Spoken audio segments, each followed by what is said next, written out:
আমরা বলতে চাই এমন একটা দেশে আমরা আসলে বসবাস করি যেখানে বাসের ফিটনেস থাকে না। আমরা এমন একটা দেশে বসবাস করি যেখানে বিমানেরও ফিটনেস থাকে না। আমরা এমন একটা দেশে বসবাস করি যেখানে মানুষেরও ফিটনেস থাকে না, রাষ্ট্রেরও ফিটনেস থাকে না।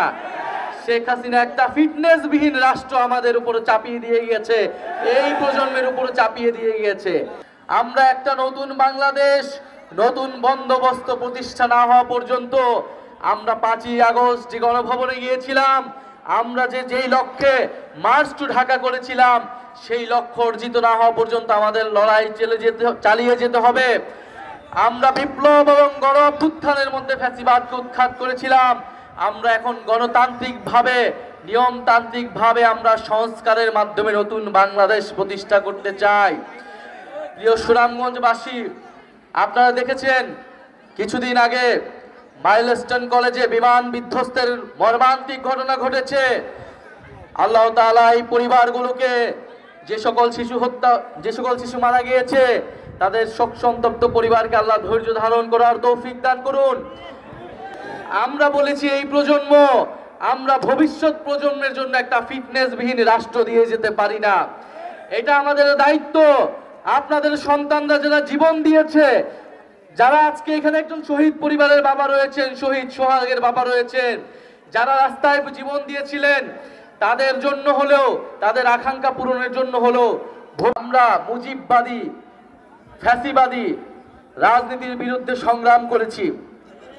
মুজিববাদ এখনো নানাভাবে, নানা ছলে বলে কাজ করার চেষ্টা করছে, মাথাচাড়া দেওয়ার চেষ্টা করছে। বাংলাদেশের জনগণ মুজিববাদের বিরুদ্ধে 5ই আগস্ট রায় দিয়ে দিয়েছে। মুজিববাদের রাজনীতি এই বাংলাদেশে চলমান থাকবে না, বাংলাদেশে হতে দেওয়া হবে না। মুজিববাদের রাজনীতি হচ্ছে ইসলাম বিদ্বেষ এবং সাম্প্রদায়িকতার রাজনীতি। মুজিববাদ মানে হচ্ছে সংখ্যালঘু সম্প্রদায়ের জমি সম্পদ দখলের রাজনীতি। মুজিববাদ মানে বাংলাদেশের সার্বভৌমত্ব, জাতীয় স্বার্থের সাথে আপোষ করে দেশকে ভারতের কাছে বর্গা দেওয়ার রাজনীতি। আমরা এই মুজিববাদের রাজনীতির বিরুদ্ধে দাঁড়াচ্ছি। এই মুজিববাদকে আমরা বাংলাদেশ থেকে বিতাড়িত করেছি। মুজিববাদকে বাংলাদেশে আমরা মাথা তুলে দাঁড়াতে দিব না। প্রিয় সংগ্রামী বন্ধুগণ, এই মুজিববাদের হাত থেকে আমরা আমাদের স্বাধীনতা সংগ্রামের ঐতিহ্যকে রক্ষা এবং পুনরুদ্ধার করতে হবে।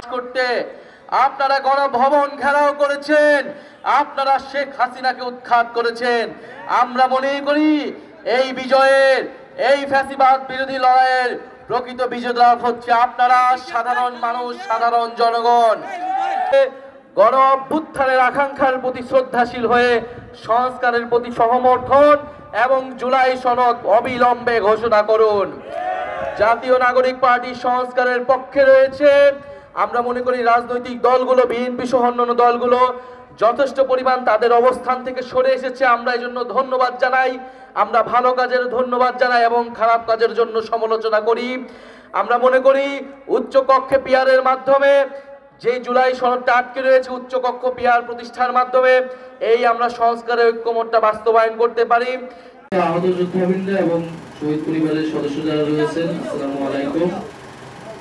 জাতীয় নাগরিক পার্টির পক্ষ থেকে আমরা সুনামগঞ্জে এসেছি জুলাই পদযাত্রায়। আমরা জানি যারা আহত যোদ্ধা রয়েছেন, দীর্ঘদিন ধরে আমরা কষ্টের মধ্যে দিয়ে আছেন, শারীরিক যন্ত্রণার মধ্যে দিয়ে আছেন, শহীদ পরিবারের সমস্যার মধ্যে দিয়ে আছেন। আমরা সব জায়গায় যাচ্ছি, আপনাদের সমস্যাগুলো শুনছি এবং আমাদের জায়গা থেকে আমরা এগুলো নিয়ে ঢাকায় যখন যাব তখন আমরা একটা কাজ করব। যারা খুবই ক্রিটিক্যাল আহত, অনেকের কথাই আমরা শুনছি, যারা চিকিৎসা পান নাই, তারা আমাদের সাথে যোগাযোগ করবেন। আমাদের এখানে একটা কন্ট্যাক্ট পার্সন দিয়ে যাচ্ছি, যার মাধ্যমে আপনারা যোগাযোগ করবেন।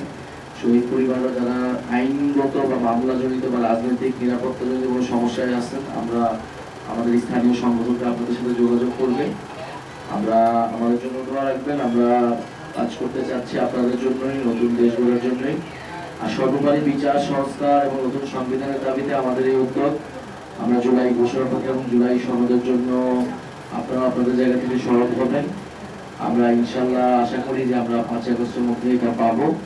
কারণ জুলাই ঘোষণাপত্রটা আমাদের যারা জুলাই আন্দোলন করেছি আমাদের সকলেরই দাবি এবং জুলাই সনদটা আমাদের দেশের সংস্কারের জন্য প্রয়োজনীয়। আজকে যেহেতু আমাদের সময় হয়ে গেছে, আমরা আর সময় দিতে পারছি না। আমরা আমাদের কর্মসূচিতে যারা আসবে তাদের সাথে সেখানে দেখা হবে, কথা হবে। আসসালামু আলাইকুম, আপনারা আমার জন্য দোয়া রাখবেন।